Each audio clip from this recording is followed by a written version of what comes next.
Now for side number 1, I actually also would always recommend trying the exercises a couple on one side and a couple on the other. If you're intermediate, you kind of know which side of your body is more like tense or contracted, which side of the body feels easier to work.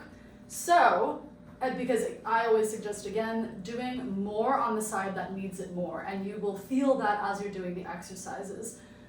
So always listening to your body.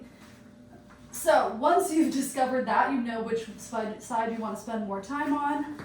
We're going to start by stretching out both of the legs. And again, this is intermediate, so more basic Pilates side leg stuff would be with bent knees. But now we're going to straighten the legs, and you're going to have one big toe right over the other. So your first challenge is actually just kind of sitting in this position. Head can be up or down. I like to have my head up on this side because I have scoliosis and it feels better. And then the rest of the position is we want to push this hip forward like you want to pull your side up off of the mat. It might actually come up or not. It doesn't really matter. What matters is that you've got your feet aligned and you feel like you're holding up your muscles on this side of your body. So get that kind of on and just sit here for a few more seconds. And then all we're gonna do is lift the top leg and hold it there.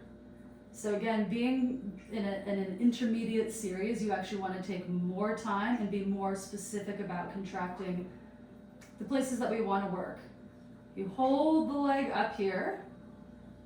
Again, noticing what feels easy and what feels challenging. This hand can go in front to kind of help prevent us as well from like rolling back.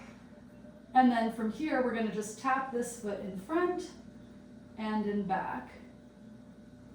It doesn't really matter, and you're gonna kind of go for like 8 to 12, maybe up to 15 of each exercise. It doesn't really matter how big the arch is. What matters is that I'm keeping myself still up here as much as I can.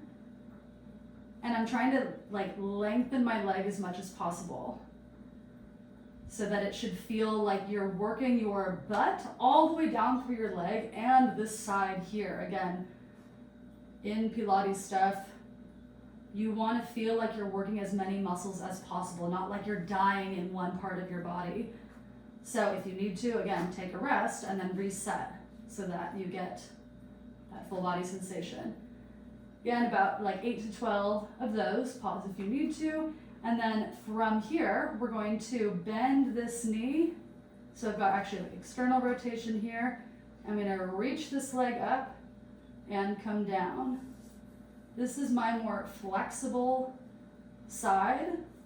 For some people, it might look a little bit more like this. Your knee's actually like a bit more in front and you kind of straighten your leg here. We're also using this bottom leg to keep us still so that I'm not rolling this way and that. So we would bend, reach, come down, bend and reach. Abs are pretty engaged the whole time, so you're just trying to breathe through it. The classic Pilates breath would have you be like, but you can really breathe however you need to with your abs contracted and drawn in. Then we would do the opposite, so we're gonna lift the leg, bend, and come down. This direction I find more challenging, so again, I'm kind of wobbling, and that tells me that I need to actually make it smaller and slower. You already know the exercise, we're just doing the reverse. When you feel like your butt or one part of your body is like on fire, stop, relax, reset, and then maybe try like 2 or 3 more. So now here, here, here.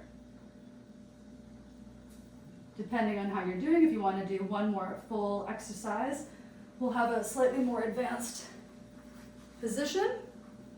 And then we're going to put this hand down. Knees are in like a Z sit.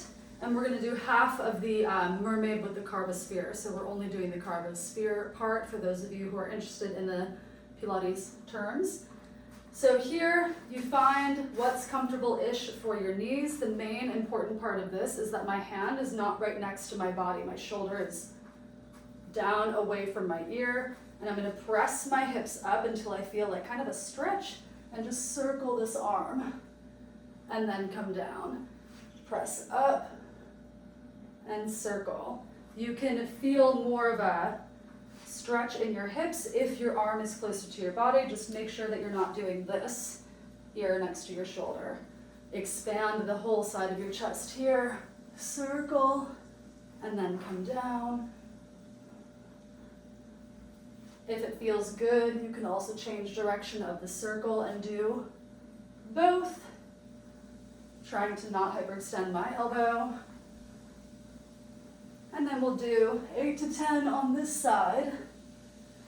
And then we will do that whole series on your other side as well. So, making sure again, identify first which side of your body likes or hates certain exercises, try them on both sides, and then later on determine which parts of your body need more reps, which need more stretching. Okay, now for the back.